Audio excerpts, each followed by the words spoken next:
At Hope Church, we are always talking about what it means to follow, grow, and live for Jesus. But what does that actually look like in your day-to-day life? Follow along with me, Jenny Miles, as we talk to members of our Hope team, partners of our church, as well as staff members, as they share real-life examples of what it looks like to be on journey with Jesus. Get inspired, be empowered, and experience the joy of serving Jesus through Hope Talks. Hey guys, welcome to Hope Talks. Today we have the really cool opportunity to be in this room together as a staff for one, which I am excited for. I haven't had staff on the podcast yet, so it's fun to get to talk candidly with the people that I work with every day. But these happen to be the Hope Kids people, right? So we have Josh Thomas, who is our next gen pastor and over our Hope Kids in all areas. And then Savannah Oliver is here. She's over elementary, our entire elementary hallway. She is in charge of everything that happens out there. And then Tara Underwood is over our pre-K, which it happens to be where my babies are. So yeah. I'm very thankful that they are with you, Tara.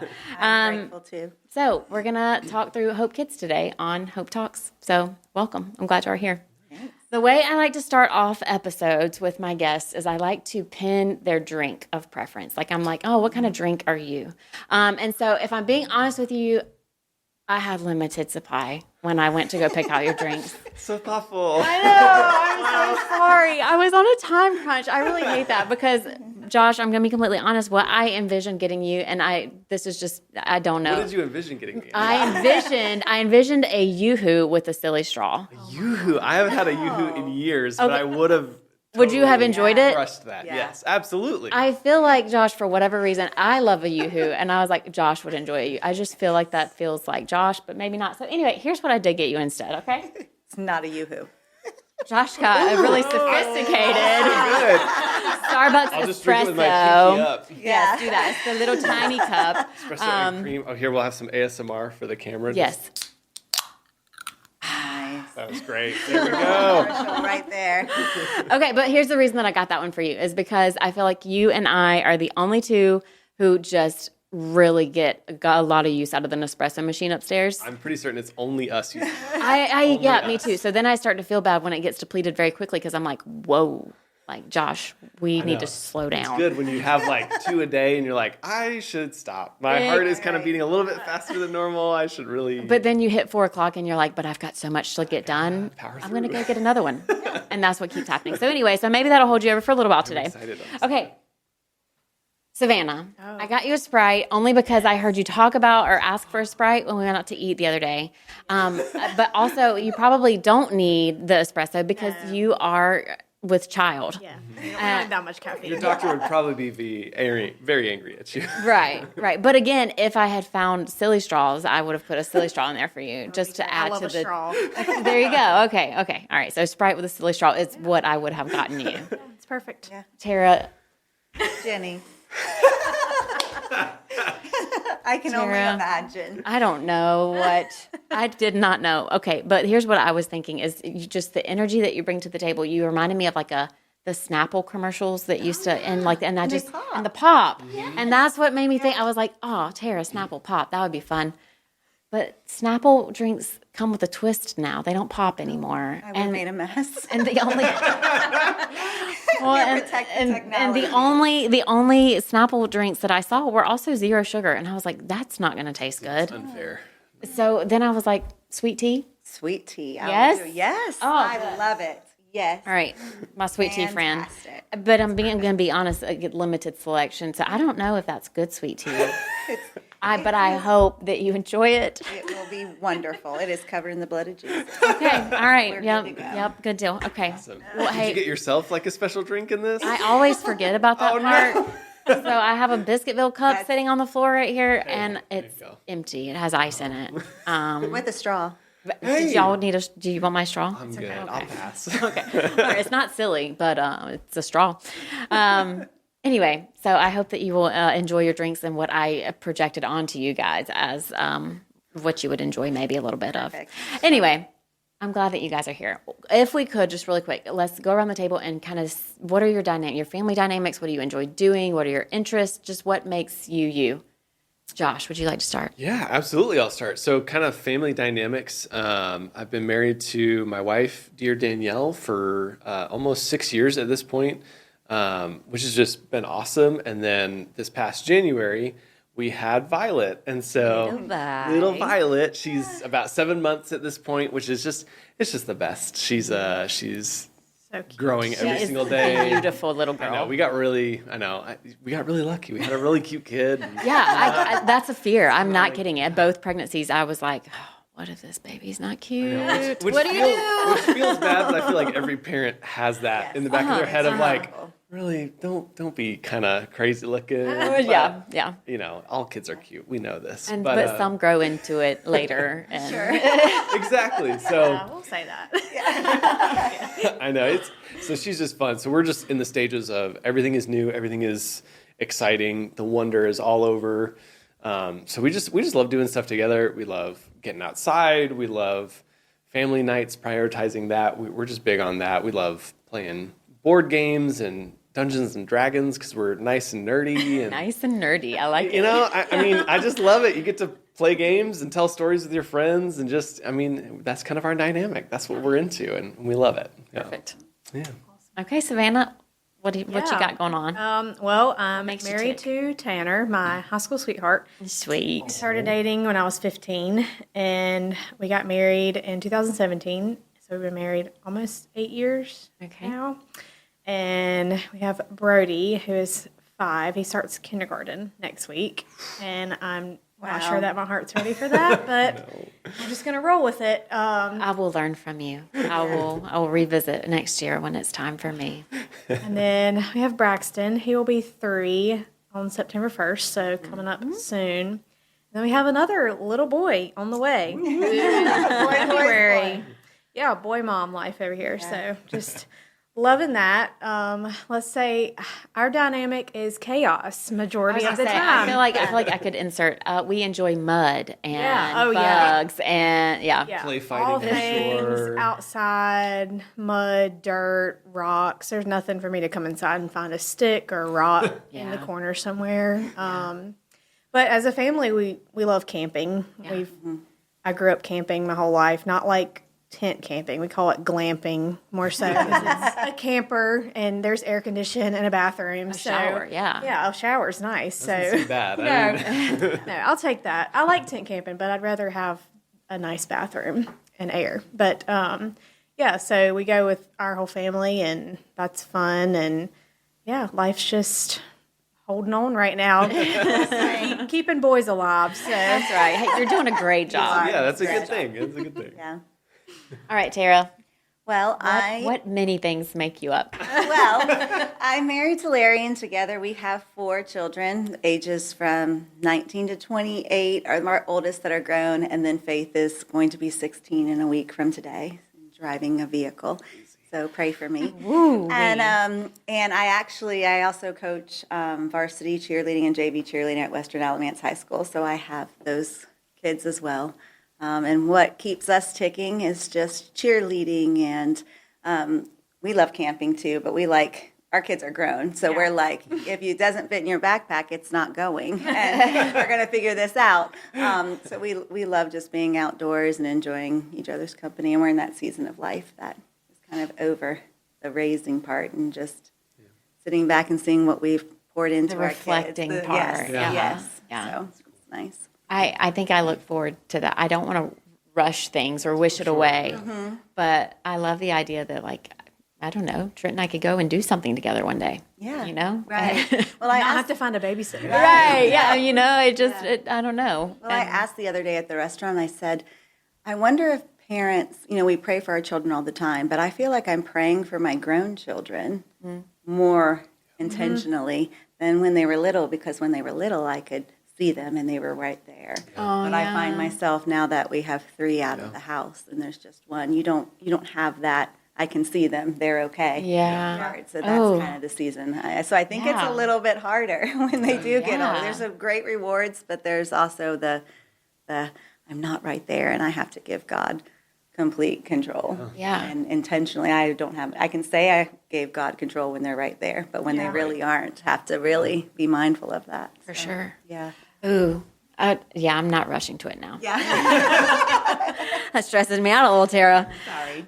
No, that's great. I love your perspective.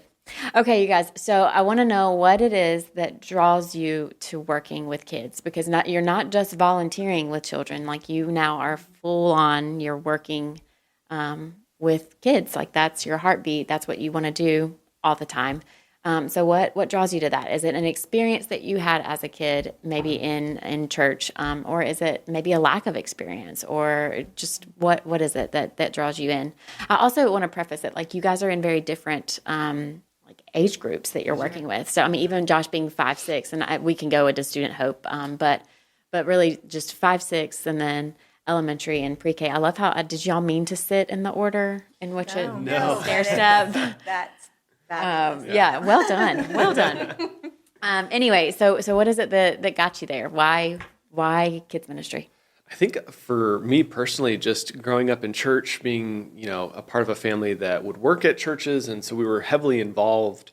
And so my mom was always in Next Gen ministry, and so that was just kind of ingrained into us. And I had parents that lived out their faith in the Monday through Saturday. And so for me, that really influenced me that, hey, my faith is not just a Sunday morning, but it's an everyday.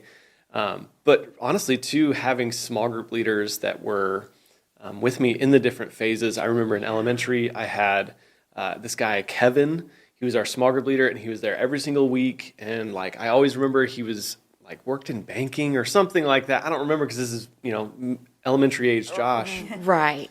Oh, but he always had these really purple button-up shirts, and it was he was in his 20s, something like that. And he was just there for us, and he was just really consistent in showing up and pouring into us, and that just left an impact. It was hey, this person cares about me. Yeah. And then just kind of every phase of life since then, and Next Gen, it was my middle school pastor told me, hey, I believe in you. God's got something more for you than you can even picture right now. And that really spoke to me. And I was Marshall Johnson was that guy, and I still get to keep up with him here and there, which is such a cool thing. But it was people that cared about me, poured into me, and were saying the exact same things that my parents were saying. It wasn't we're cooler than your parents. It was they were telling me the same thing, make wise choices. Oh, that's so good. That's awesome. Have a devotional, those kinds of things. And they really just said those same things, but they were cooler because they were, my small group leader and my youth pastor. And I love that. And so that just from that point on, it was I want to help other people, and especially the next generation, have that same relationship and help people step into that role of playing that as a small group leader. Yeah. I appreciate you bringing all that to the table. I used to have conversations with your mom about what it's like to have your children growing up at church all the time, and do they get sick of it? And just having this fear that, I don't know, I'm going to ruin their perspective. That I don't know. Anyway, and she was always so encouraging, and to now see that you have stepped into ministry full time, and it's just an encouragement to me that as long as we are pouring into our kids and loving on them and explaining to them the importance of Jesus and the importance of being here and serving and caring for people. I think that it's an encouragement to me that they will continue to do that when it is their choice to do it, when they have to make the decision, is this important in my life? Right. That's good. Yeah, I think it's more so them seeing you do it, not just say I'm about this, or I'm such a good point. It's putting action to your words, and them truly seeing you put yourself out there and do it because you love it and you love those kids. I mean, for me, I grew up in church, and I had a really good foundational for elementary, middle school, and then we got to high school, and it was there was not much for us. So when we first joined Hope Church, I was okay, student ministry is where I want to be, because that was the gap for me. And those high school years are so hard. Yeah, for sure. So to be able to jump into Student Hope and help those students through those hard times was really important to me. Yeah. But then to see it's so amazing here at Hope, because those students are so passionate and have such a heart for God. They do. And that all stems back from all those students. Majority of them have gone through Hope Kids. So that starts from the strong foundation in Hope Kids, and someone being there every step of their life and pushing them towards Jesus. And so that just kind of okay, if I enjoy that, let me go back to the beginning. It's That and I is can so be a good, part of all of Savannah. it. That's Yeah. good. I love that. awesome. Yeah, and that just affirms everything that you yeah. you have experienced in your Right. life. Exactly. Yeah. Yeah. Awesome. Yeah, for me, I think I chose preschool now that my children are grown because I have that mama's heart. Yeah. And for me, God has just laid on my heart. I see it's scary to come into church for the first time. Yeah. And we as parents Yeah. protect our kids. And we really, we talk about how we want them to know about Jesus, but growing up for me, it was sitting in the pew next to grandma and the pastor saying things I did not understand. And then going home and not understanding anything, but just going on those little bits and pieces. And here at Hope Church, we are just so intentional from pre-birth all the way through, college age, so intentional about making sure that a kid has a safe place to belong with people who know them and know their name. And the things that we'll say at home, these leaders will say to them. And so for me, it's so important, when I see a mom come in and she's holding that carrier and you know that she's exhausted. We have 1 hour for for her to go into an environment where our pastor will speak in a way that she knows. And then she can hand over her child to people who will love and sing over that baby and pray over that baby. And as they grow, give them, opportunities to sing and worship in a way that they understand. And so my background is in early education. So I really think about the brain and how the brain is developing and make sure that I can fit a Bible story in a way that a kid will understand. And as they grow up, using senses or smells or taste or things that the average person who walks by a kid's environment is like, what could Jesus have to do with syrup? Or what could Jesus have to do with ping pong balls? But we're just so intentional that when a kid would see a ping pong ball or, something like that, they would be able to say, that reminds me that Jesus made me wonderful. Yeah, And sure. so like a ping pong ball. And yes, because that's how the kid gets it. Yeah. Oh, that's really good. Okay, so you touched on what a parent can expect walking in. Let's say it's a parent who, like you said, has never been to church before, and they are terrified to give their kids over. What do we do in that situation to ease a parent's fears? Well, our Hope Kids environment, the first thing is a huge fish tank. Yes. So immediately, it's every child can go up, and no matter that age, they just walk up, and we have fishies that look like Nemo or Dory, and that are and that's intentional as well. Everything we do is very intentional, and so I would say get on their level and then say, hey, can you find Dory for me? She is missing. And as I'm talking to that child, we're making sure that the parent is talking to a volunteer with all the information that we would need to make sure that that parent knows that. We know if your child has allergies. We know what they're afraid of. We know what their age is. We know what they're coming in with. And they do all that adult stuff over here while there is somebody who's meeting their child eye to eye on their level and talking to them about things that they know and love. Yeah. Even as a parent coming in with kids who are, we know what class they're going to and all those things, having that fish tank, Tara, is the greatest thing in the world because both of my boys run straight to the fish tank while I can just have a little bit of my brain is concentrating on the computer and getting them checked in. And it's fabulous. And I feel sorry for the fish. They're very lively fish, but it's probably because they're running for fear or swimming for fear. Because my Kason, who's like a year and a half old, he's just beaten. Yeah. So it's very, very, very thick glass. It is. It's that is not very true. Yeah. And honestly, the fish really aren't phased anymore. They don't really scatter as much when you hit the glass that hard. Good. They're Just kinda, used to the They're immune. It's normal at this point. I think they'd be scared if they didn't. Right. Oh, that's funny. But even in the nursing mom's room, there's a fish tank in there. And so when I have had to take Kason in there, it's so nice to have just a distraction, a sweet, peaceful, calm distraction. So Yeah. Anything else to ease a parent's fear? I was like, I think a big thing that we like to have is safety here, just kind of in general at Hope Church, but really specifically in our next gen areas. So, when a parent comes in, all of our volunteers, not just the kids volunteers, but every volunteer in all of Hope Church has a background check. And we do that because we want to ensure that no matter if someone's walking by, maybe they don't serve in Hope Kids, but they're walking, near a classroom, everyone is approved to be around children. And that's important. And that's important for a parent who is letting go of their child for an hour. That's intimidating and scary. Yeah. And so knowing my child is safe that's a really encouraging thing. It's a lot of the practical side of things. We have a tag that goes on your child that matches yours so that when you come to pick up, you are picking up your child. No one can come and say, oh, I'm so-and-so's uncle and I just don't have my tag. I was supposed to pick up, little hoo-hoo. And it's just like, no, we don't do that here. We make sure that you match up, and we have a process that if you do lose your tag, which you shouldn't because it's a sticker, but if you do, there is a process through that. We don't just say, hey, go for it. And then at every one of our doors, it's a secure hallway. So we have one of our security team members there.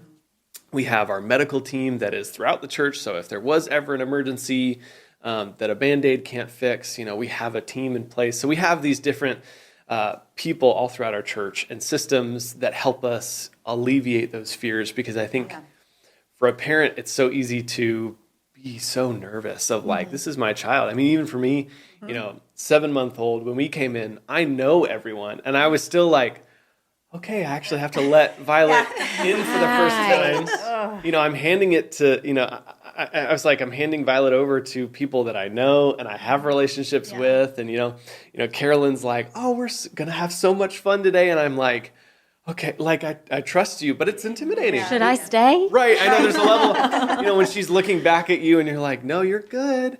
Right. And then, I need more reassurance than exactly. she does. Yeah.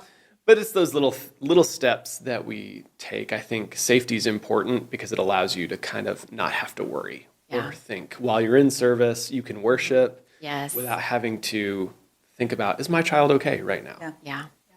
I think here what's really cool is I think it starts in the parking lot for that parent. They're greeted by someone, it instantly breaks down a wall. Yeah. And then if they're new, they're walked into the building with someone. And, everything is so intentional, from the look of the building, lobby, the coffee bar, all these things just are helping that parent become more and more comfortable. And those walls are coming down as they're making their way in. Yeah. And then they get to Hope Kids, and you have even more volunteers who are there to help. And, that the kids, they're just excited because they see all these other kids. But then there's some kids who are a little more hesitant. But then you have those volunteers who are like, okay, I'll give them a little bit more love and care. I mean, my own son, Birdie, he was, a little bit born after COVID. So he had not really been in a Hope Kids environment before. Right. So when he started, he was really hesitant. But there was just those few volunteers that just really took the time to love on him and show him that extra attention, because there are kids that need it a little bit more than others. And,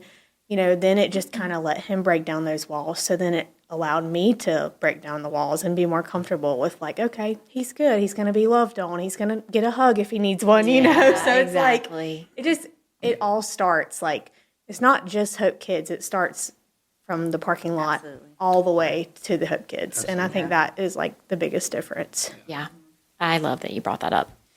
I love that. Yeah, she is. She is for sure. Okay. So Savannah, what could I expect as a parent dropping my kid off in elementary school or in our elementary school hallway? What is my kid going to do? And that sort of thing. What is it going to look like? What is their morning going to look like? Yeah. So, we're going to have volunteers in there that really love those age groups. They just love that playtime. If you walk by any of those rooms, you'll see the volunteers are in the floor playing with the kids, linking logs, so just that first initial time that they're in there, they're going to have some free play just to kind of get warmed up, and volunteers getting to know everybody, names, and, you can throw a game in there just to break the ice, get everybody familiar with each other. And then we have time where it's large group, where we all get together with all the other classrooms, and it's basically a stem into what 5, 6, and Student Hope will look like down the road for them. Yeah. So it's, time of worship, and then they'll have a lesson and a fun game, and they'll all just get to hang out with everybody else that's around their ages. Yeah. And then once that's over, we break off into small groups, and they'll have that one-on-one time with their volunteer to really instill those lessons that are going to stick with them throughout the week. Yeah. And, those are very intentional lessons where, she was saying, a balloon, a parent may not say, oh, well, how did you learn anything with a balloon? But all the curriculum is based around biblical truth. And, it is insane to me how like a kid can look at something and they're like, oh, yeah, I remember that at church that we learned, because fun things stick with kids more than like Great point. anything else. Yeah. That's just how their brains work. Their brains are focused around play. So I think that's the most important part of it, is just remembering they are kids. Like, you have to incorporate the fun, and also that's how they stick those lessons. So yeah, so then it's just kind of like hanging out, doing that until it's time for pickup. So Yeah. they have Which a great sounds so time. fun. I feel like I would like to go this I know. week. No, I will say I can remember when I first started attending Hope Church, I served in first grade, which is really funny looking at like my life now, thinking that I was all in on kids ministry at the time, but I was. Anyway, and there was a volunteer who served in the third grade classroom, and I could see him like across the hall. And I think that this just in general, it speaks a lot to male volunteers in a kids area, because it just, I don't know, it's not as normal maybe. Yep. And it get just so impactful to have a strong male around. But, talking about the time, like where you're on the floor playing with the kids and, doing games and stuff, like during that initial, everybody's coming in time, I would look across the hall and Bill would be doing push-ups on the floor and kids would be like, how many kids can sit on his back before he collapses? Right. And I was like, man, third grade's so much cooler than first grade. Bill. Anyway, but yeah, I love that's the model, and that those volunteers are there to connect with those kids, and that builds these strong relationships where they're excited to go see Bill. Yeah. Like, I get to see Bill and we're going to learn about Jesus. Right. So you spoke to how elementary kind of lends itself to 5-6. So Josh, will you pick up at 5-6? Yeah, so 5-6 is kind of a unique ministry that we do because it's for our preteen ages. So it's for 5th and 6th graders. That's where we get that name from. Because really what we notice is that 6th graders, or the 6th graders that were going into Student Hope, had a little bit of culture shock. And there's a lot when you're a middle schooler, when you go from 5th grade into 6th grade, there's a lot happening both with your hormones, your body is changing, your social life is changing, schools are changing. There's a lot of change that happens to you all at once. And so what was happening is we were having 6th graders come into Student Hope and just have culture shock in addition to the culture shock that they're already experiencing. Exactly. So they're going in there, and Student Hope is a little bit more discussion based. It's a little bit more, it's less structured, and so they were kind of struggling a little bit in that less structure. So what we decided to do was, let's have 5th and 6th grade. Let's make that age group its own thing, in order to allow them for those 5th graders to feel cooler, for all intents and purposes, because the reality is to them. With those 5th graders, they were in the elementary large group going, those 1st graders are so little. And it's like, you're only a few years older than them, relax. But in their mind, they're like, I am so far older than them. I'm going to middle school next year. Exactly. They're like, I don't need to be in here. So we made a space where we only do it 1 hour, and we do that intentionally to allow them to try their hand at serving and do different things. So a lot of opportunities come in Hope Kids pre-K. Yes. So a lot of our helpers, we don't give a full classroom to a 5th grader. We don't do that. But we have them as our helpers. And so they'll be playing with the kids, and it kind of gets them that exposure of serving. And they can serve anywhere. They could serve with their parents in the parking lot if they wanted to, because we allow for that to happen, to just begin that culture of, okay, you're getting older, and we want you to be a part of the church, and we want you to take ownership. And then what we've started doing is we'll take them into the large group worship. So where we meet is right across the hall from Next Steps, and so it's a walkway into the main service. Yeah. And that's to kind of, again, help them get exposure to, what does a more adult service look like? How does it look like to worship, not just from our kids ministry, but now what does worship look like going forward and moving forward? And so it's a really unique time. And then we all come back, and we still have lessons. Again, they're age appropriate, because it's vital just that we're age appropriate in every stage. And then we begin to split boys and girls. And we do that intentionally too, because again, middle school age, girls you don't really want to be around necessarily as much. And girls are like, you know what, I don't really want those smelly boys in my room. They smell bad. And so, that's the surface level. But then on a deeper level, it's like, hey, if you want to talk about things that are happening and you don't feel comfortable talking about it in front of a middle school boy, hey, we've created a space where there's a leader that is with you in a safe place that you can trust and not have some middle school boy going crazy. That'll happen down the hall. And so it's just a unique dynamic that we've really created. And I love it just because it helps that gap. It bridges a gap that we were just noticing was developing. Yeah. Yeah. Okay, so Tara, we kind of have gone backwards at this point. I apologize. No. But again, my kids are in the pre-K hallway, and I know what to expect. But somebody who doesn't, what can they expect for their kids? They can expect that the people that we have placed in those rooms truly care about your kids, and they will treat them as if they are their own, because we know that each child was made in the eyes of God, and that we want to honor that and make sure that that is what we're doing. And in our area, we do love a little bit more, and it's more of intentionality of letting that child feel safe and letting the parent, when they come in, know your kid is safe. Because as they get older, even starting in preschool, I don't know, as parents, you tell your kids something, they don't listen. You can have somebody else come in and say the very same thing, and they're like, oh, okay. And you're like, did I just not say that? Oh, my goodness. And so I find it just invaluable to have people who show up week after week to love your kid, to pray over your child, to let them know that Jesus made them, that he loves them, and he wants to be their friend forever.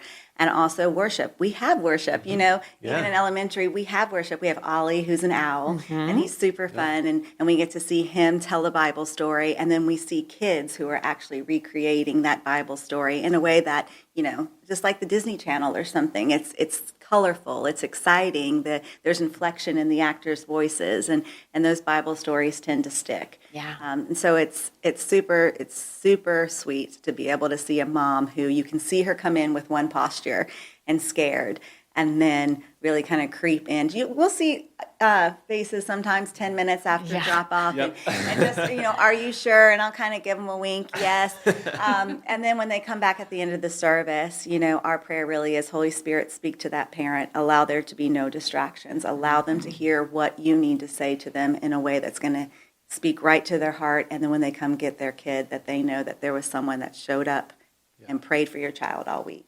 And during that service, prayed over your kid. Yeah. Yeah, that is so sweet. And I feel that. I feel that relief as a parent when I come and get my kids, and Levi's handing me a craft of some sort. His hat last week, he would not. I put his hat on his cousin's head, and it was the same to me, but I'm 45. It was the same color. It was the same Bible verse. It was not the same hat.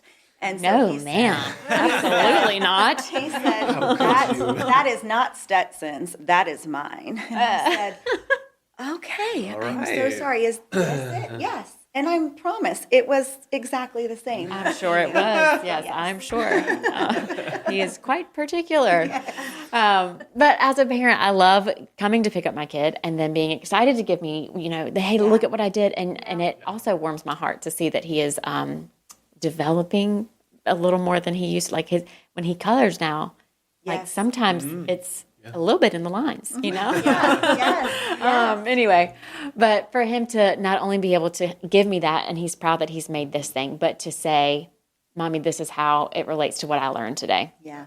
And you guys also do a really good job of every week when I pick up my kids, I'm handed a parent cue. And I was looking at it yesterday. I had Levi sitting on the island, and I have the parent cue like posted to the fridge magnet right there. Yeah. Anyway, and so I'm getting him to say, "Hey, Levi, what's your Bible verse this week?" And I'm cheating and I'm looking over here at the verse, but he's got all the words and the motions and everything. Yeah.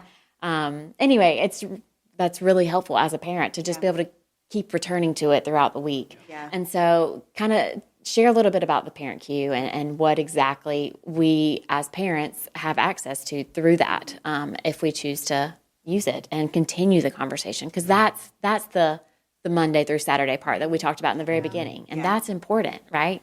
This is the part of the podcast that I was waiting for. Oh, okay, here we go. Because being in preschool, it really is the connection with the parent. And Parent Cue is amazing. And as you talked about the papers, but let's be honest, some of us are in the season of life when we get that paper, it's underneath our van seat. Oh, 100%. Or it's used Yeah. for, oh my gosh, you spilled something. and we're using the piece of paper in our van because I was in that season of life.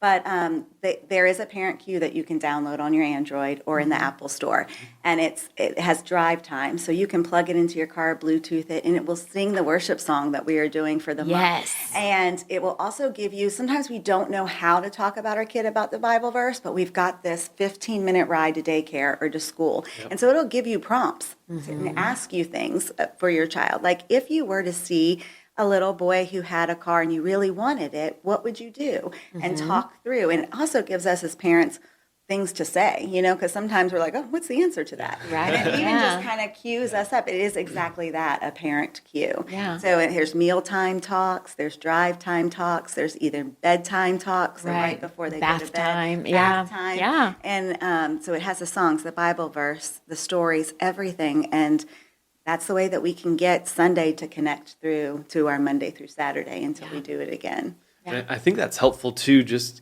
because with so many parents, if you try and just give me like a million things, my day is already so full. Sure. But doing something during bath time, Yeah. I'm already doing bath time. Yeah. I'm already driving to one place to the next. So it's like, here are some ideas to continue that conversation. And that's what I love, where it's not really adding more to your busy lives. It's just helping you with things that you're already doing and implementing that into your Intentionality rhythms. into the rhythm. Yeah. Exactly. As I was telling Savannah this morning when I came in, one of the elementary Hope Kids moms, I saw her in the grocery store and she said, I was asking my daughter what she learned at church this Sunday, and she said, well, we were blowing up balloons and the air came out and that was going all over the place. And she said, well, how does Jesus fit into it? And she says, well, I don't know. And the parent was kind of concerned, and I said, how many times do we ask our kids, what happened at school today? Nothing. Yeah. Did you do nothing? Yep. And we know that they're there learning. So this parent cue would allow the parent to know what the Bible verse was. It was Jesus breathing life into the child. And if we're not spending time with Jesus or we're not praying, that we can get deflated. And so that was kind of the visual. But the kids aren't always in that hour going to get all of those details. But that's why Hope Church is so intentional of giving parents resources to say, the why behind the balloon is, and reminding them, just like we have to when they bring their homework home. This is why you do it this way, and this is the output. So at Hope Church, we're so intentional, just like at school or any other place, to make sure that we have a way to allow parents the resources to have those follow-up conversations. Yeah, no, even with Birdie, like you say, I mean, they're not always like 100% paying attention when the lessons. So it's like to have those parent cues later in the week. It's like, oh, well, Birdie, do you remember this part about it? And he's like, oh, yeah. And then he's like telling me everything. It's like sometimes they just need like a little reminder, and then it's like it Prompting. clicks. Yeah. Yes. And it's like, oh, I can tell you all about that. And then it's exciting for them because they're like, oh, yeah, I do know that. Like, Yeah. and I can talk about it to you. And you're impressed by what I know. Like, awesome. Yeah. Yeah. Very cool. Okay, I was thinking when you were talking about sometimes the hour, it just doesn't always, you can't retain it all in the hour. Well, my kids, for the most part, get a couple hours in Hope Kids, right? Because volunteer kids get to stay throughout both services. And I think that there's a lot of times a fear of my kid is going to have a hard time being in church that long.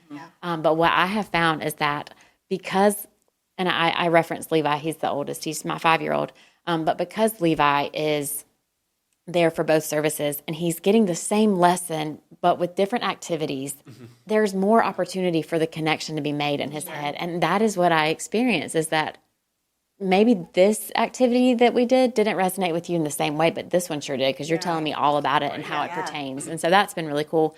But how many volunteers does it typically take on a given Sunday to pull off our kids ministry? How many would you love to have? I would love to have everyone in the church serving in Hope Kids, if I'm being honest. Honestly, we would like to have, at the very least, 2 to 3 volunteers in each room. Yeah. For each grade, or age range in pre-K.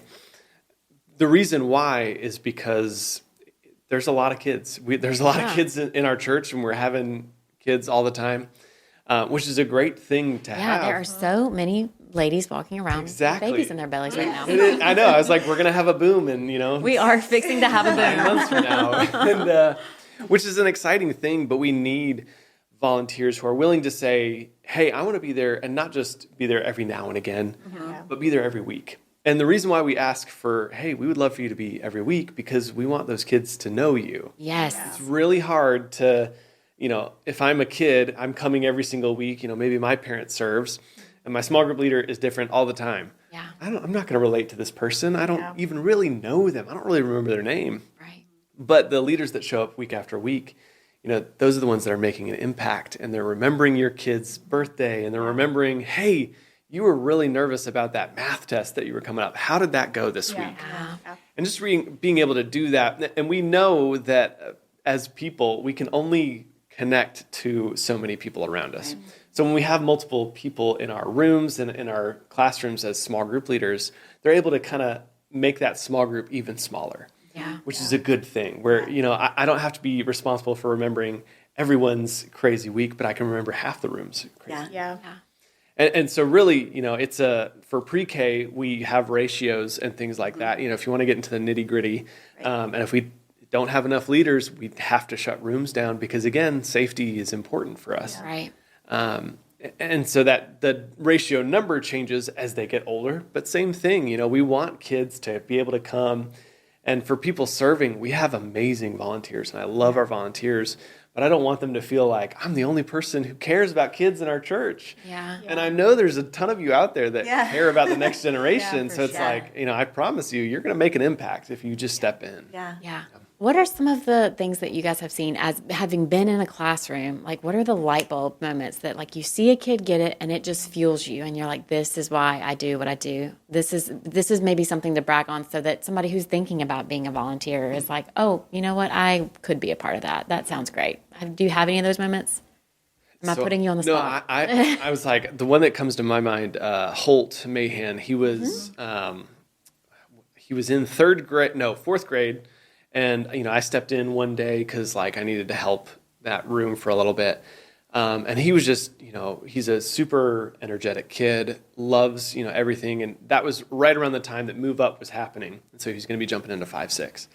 And so I was like, man, I'm so excited that you're coming to 5-6. And Carolyn Morningstar was his leader. And she was like, he has been talking about, serving and what that could look like. And I was like, well, it's perfect that I'm just here today, because we would love to get you involved. And he was like, I can really do that? And it was like, yes, and not only can you, but we want you to. Right. And he does our first hour tech for elementary. So he'll be up in the sound booth. If you're, serving there, you can see him up there, and he's making the video lessons happen. He's making the slides happen. He's making it happen. Yeah.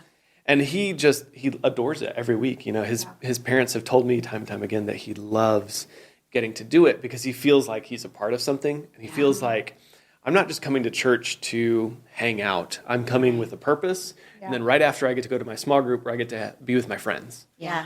And I love that. That's a picture of, what we desire for every single kid that comes into our ministry is, I want you to get involved in the bigger church. I want you to be involved because, there's no mini Holy Spirit. It's all the same Holy Spirit. Yeah. Mm-hmm. So that same Holy Spirit's in you as a 5th, 6th, you name it, age. And I just loved that, you saying, is there any stories? That just reminded me of Holt. And I was like, here's this kid who is making an impact and a difference because his small group leader was pouring into him every week and said, hey, I think there's an opportunity for you to serve. And there was. And to piggyback on that, Hope is the same one when I was in Hope Kids about 10 years ago here and went into the prayer ministry. So I was away from kids for a while, now back in Hope Kids, and Holt was in the preschool environment. That's how long it's been. And Joshua was standing there, and I said, that's no way that's Holt. And I said, do you remember me? And he said, kinda. And I said, Miss Tara was down that hall. He goes, oh, that's where I ate goldfish and learned about Jesus and sang a whole lot. Oh, my goodness. And I was like, that's exactly it. Like, That was it's the goal.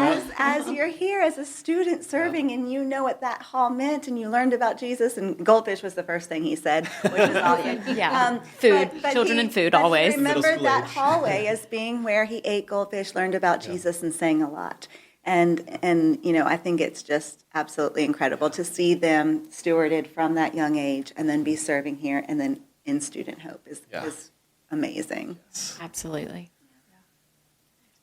Savannah, do you have a story or?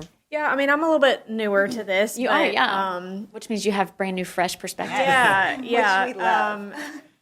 there was one little girl last week, Charlotte, in the first grade class, and we were it's been about wisdom this month, and we were just talking about like going over how their week was and all this stuff, and we made like pearls of wisdom the week before. Yeah. And they had got to take them home. They made like a little oyster shell with the little eyeballs, and how she was cute. like talking about how she just remembered that throughout the week, like, you know, the pearls are so rare to find in those, and that we're rare because we're, you know, made special by God, and we have these gifts. It was really cool to like see her remember from last week and like talk to me about it the following week, and that she felt like she, you know, got something out of it. And just that little reminder, even if it's just a little paper oyster shell, like it meant something and it stuck with her. So that was really cool. So And I'm sure, like, as a volunteer, as a child saying that and being able to recall that, last week when it felt like it was chaos in this room because Johnny was doing this and, you know, Amy had fallen over there and, you know, tripped over something. And anyway, but Charlotte retained it, and it makes a volunteer feel like this isn't for nothing. Yeah. This is There's purpose this is here. happening, and God is using it. Okay, so my last question for you guys is, like you said, Josh, there are certainly plenty of people within our church who would be interested in jumping in and serving with our kids' ministry. What would you say to a volunteer, or no, sorry, not a volunteer yet, a potential stepping into volunteering for the first time? What would you say to somebody who is teetering on the idea of maybe I'll serve in Hope Kids? What would you say? I mean, if you want to get really spiritual, there's a moment in Scripture where Jesus is telling the little kids to come, and the disciples are like, no. And he says, no, those of you who welcome the littlest, the children, welcome to me. Yeah. So the spiritual answer is, if you want to welcome Jesus into our church, you serve in Hope Kids. Yeah. Because the reality is that's what Jesus said. Yeah. And that's going to make an impact. And I think impacting the life of a child just sets them up for a successful future. I mean, it just does. And being able to pour into a kid's life and just be encouraging and just let them know that, hey, the relationship that I have is real. And let me show you at your age how to start doing that. Yes. I think it's powerful. Yeah. Yeah, going off that, like, I feel like anyone who's looking to serve anywhere, I mean, these are the future of our church. I mean, it's not like, yes, you are important now. You are an important piece of the church, but that's our future. And I think Pastor Tad spoke on this Sunday just about how so many churches around us are dying because they're afraid of change. They're afraid of, you know, it's my way. I'm going to stick to this. It's all about my preference. And, you know, if you're not doing things and being intentional about bringing in kids and making them feel a part of it from early on, I mean, they're going to die out. They're not going to want to be a part of that. So I think just being so intentional and really pouring into the kids and just knowing that that's the future, that's what's going to lead our church into success and just striving towards the kingdom. Like, so we just have to really pour our heart and soul into our next generation, because if not, there's not going to be anybody left to teach the next generation and the next generation. So Absolutely. Yeah. I think that I look at people and say, you know Jesus and you have a relationship. Can you imagine what it means to a single mom or a tired parent or someone who is just dealing with something and they need that hour, who you are to them? And I tell them all the time, there are going to be kids that line up in heaven when you're long gone and going to thank you for showing up week after week, because it was them investing in the faith of a child that got them to pivot towards Jesus. There will be parents that will line up in heaven to thank you for showing up for their kid because they wanted to stay at home and not go, but that they trusted you enough to give the kid. And that's the Sunday that Pastor Tad is able to speak into their heart, and they give their life to Jesus, change their home, and change the entire trajectory of their family. And you matter. Week after week, what you do, what you say, and who you are matters. And I promise you that you will get to heaven, and there will be people who will thank you for being a Hope Kids volunteer. Yeah. I feel like, coming off of this conversation, what an honor it is to wear a light gray Hope Team shirt Yeah. to represent Hope Kids in that way. And I think truly, every time. It's almost like when you see a police officer or when you see a military person, how you walk up to them and say thank you. I think that's really what we should do to every Gray Hope I Hope agree. team. Yeah. But because I mean, and I know these things, but it's so nice to hear you guys talk about it as well, of just how significant this Hope Kids ministry is for our church, and how it is really the foundation of growth happening here at Hope. So thank you guys for what you do. Thank you. Thank you. Yeah. So I have a fun, like we usually, when we're ending the podcast, we like to throw in some questions. It's me. I throw in questions. And All right, sometimes, I know. Let's talk about please don't I know spit your I've been drinking throughout Starbucks the whole out. time. This is expensive equipment. I'm going to leave that. Okay, yeah, that okay. Thank you. You're welcome. Okay, so but sometimes these are like would you rather questions or like just trivia kind of thing. But this is going to be a have you ever. So Okay. I want you to yes or no. Okay, the question, and if you have a response that I'm intrigued by, I will provoke. I will dig in. I will dig in a little deeper. Okay. All right. Have you ever tried or succeeded in getting into the wrong car? Oh, yeah. Oh yeah. Okay. Interesting. I don't think so. No, y'all are pretty good at knowing your own cars. Well, I mean, I've definitely done the thing where I go up to a car and I pull the handle and I go, that's not me, and then walk away. But I've never successfully gotten in by doing that. Have you successfully gotten in? Oh, yeah. Oh my goodness. And my daughter opened the door and went, no, no, no. And I said, get in, we got to go. And she said, it's not our car. And I looked and I was like, oh, it's not our car. Let's get out of this car and find ours. And it wasn't even in the same row. I mean, it was the same store, I'm pretty sure, but it wasn't even close to where my real vehicle Was it the same color and make Oh, and yes, model? it was. Okay, all right. Well, that's That good. was. I think that's for me. I've always drove a vehicle that is not like anybody else's. Right. Like my first vehicle was a 93 F-150, bright red with big wheels and tires and jacked up. And now I drive a lifted white Jeep. So like, there's no like really mistaking that with like a Hyundai Sonata or it's something. pretty, it stands out. Yeah. I mean, I know my vehicle a mile away when I see it. Well, that's good. Maybe that's the ticket, Mine Tara. was a burgundy minivan, so there's Yeah, Plenty. there's lots for of sure, it. for sure. It's understandable. Okay, next question. Have you ever worn the same clothes like all week? no. No? No? I have. Okay, yeah. I feel like this was, I didn't. I have. Okay. So I worked at Disney in 2019, and we had the same uniform, but when I was on an opening team of Galaxy's Edge, and so they didn't have that many extra uniforms.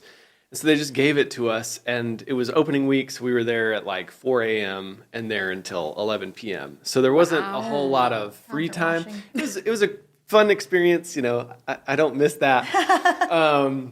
But yeah, my costume, as it was, which was my uniform, I basically wore the same for a whole week, and it was smelly, and because it's Florida, and Yeah, and you gross, sweat. but- Yeah, and you had to be careful not to spill your drink on it. And yeah. okay, So then, but I did eventually, you know, we got out of. I didn't do that the whole time, you know. it wasn't an entire summer of the same. No. Okay. It was that opening week, so yeah. Literally 1 week. Okay, that was a great answer to this question. All right. Have you ever given a fake name at a coffee bar or restaurant when it's like time to put in your reservation or, you know, that sort of? Yes, Tara is shaking her head. What is the name? What is your go-to name? Larry always does Batman. Yes. Every time. Yeah, that's what I was hoping for, And so I character. will do Batgirl. And it really just, especially at Chick-fil-A, they get the biggest kick. And you'll go to get your food like, are you a Batman? Are you sure you're Batman? And we'll always say, have you seen us both in the same place?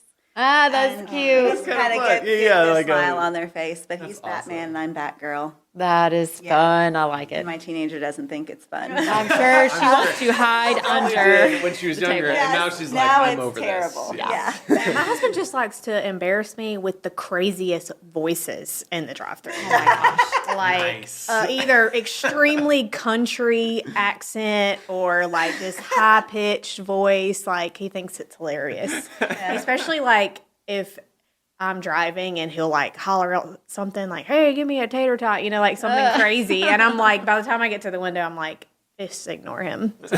Get out of the car, Tara. Get out of the car. That is fun. Prank caller.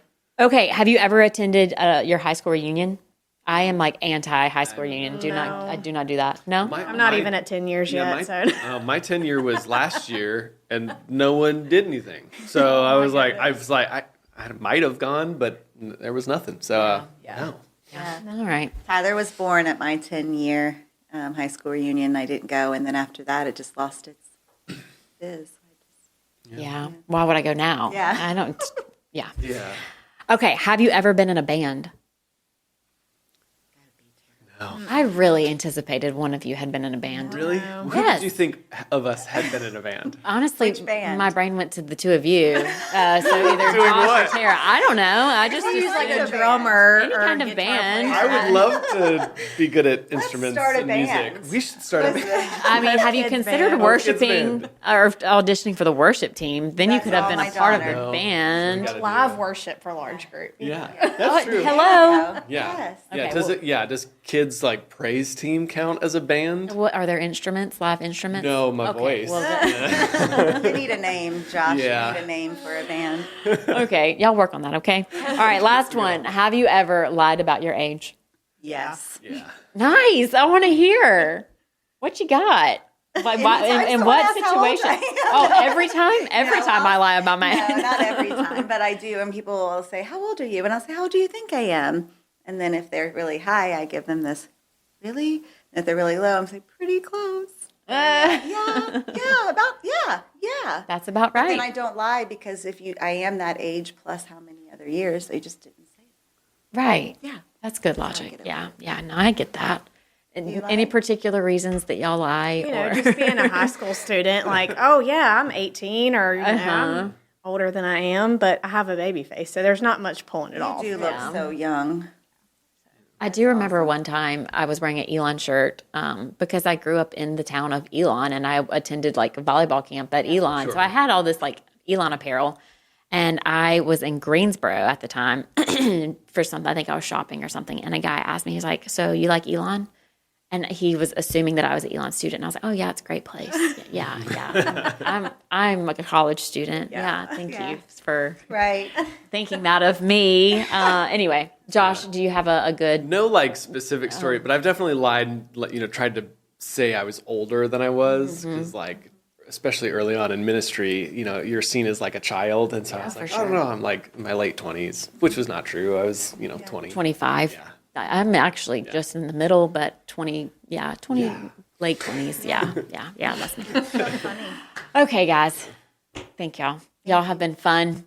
Silly Straws, I think, would have topped it off. Yeah. Next time. Next Right. time. I'll prepare better next time. Okay. Thank y'all for being here. Y'all are awesome. You. Thanks for having us. Yeah. Thank you.